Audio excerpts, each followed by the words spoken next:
Another part of our team this evening is Toni Gitles.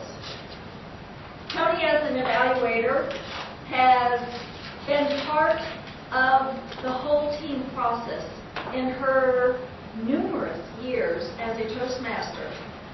She's been a member of the Central Florida Facilitator since 2004 and was previously Toastmasters in 1997 up in the Chicago area.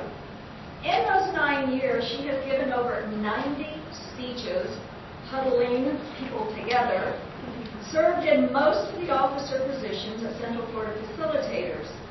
She has achieved the Distinguished Toastmaster, the highest individual designation awarded by Toastmasters International, and she enjoys the whole Toastmaster team camaraderie. However, she confesses she has never watched a Super Bowl. So evaluating the second speech, organize your speech of Ed Clark. Give it up for TTM Toni Gitles.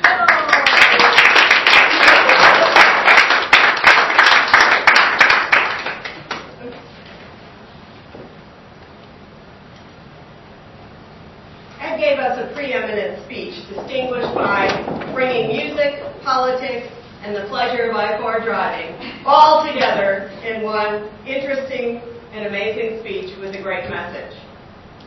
Madam General Evaluator, fellow Toastmasters and guests, and especially Ed, you have a lot of strengths already in your speaking style.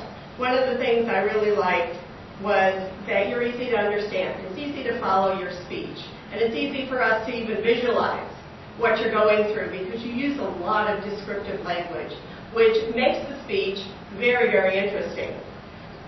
You use very specific examples when you describe shoveling snow, the weight of the snow, you're breaking back, and you did that numerous times throughout. So that description is something that everybody can benefit from because it makes the story more interesting, and your examples are really quite good.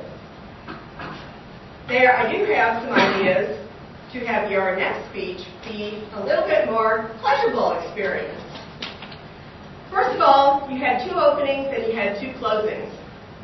So I wanted to bring that to everybody's attention. One of the things is, and this may be part of the style that you want to develop, and it may be useful for the audience that you present to. As soon as you open your mouth, that's the beginning of your speech. So your first line was, Jim Ellis is a tough act to follow, gobble gobble, you got a great laugh, it was cute, and you were kind of engaging. But it depends on your audience. I just wanted to caution you that it takes away from your speech to, mention the previous speaker. It depends, just evaluate the audience. Because you had a great opening, and I was able to get into it, but it was lost a little bit on me because of the humor and the self-deprecating humor that you use. You started with, we all know what a pleasure it is to drive on I-4, and gave us some very specific examples. That's certainly a reversal of how it is, so that it was engaging for that reason, and your examples were great. Again, we could all see ourselves driving down I-4, and all of this happening to us, right? The other thing is, sometimes you lose your place, and what I would recommend that you do is silence, and just get your place. Because it's a little disruptive, it's not necessary, it just takes a little bit away from your message and your storytelling. Another thing you might do is put your notes on note cards with brief sections of the speech so that you can find your place easier. In addition to that, a little bit more preparation may help you give a more effective speech. Your conclusion, I don't know if you know that you did this, but you gave us 2 morals to the story. And one was a great one. It was about the negative thoughts.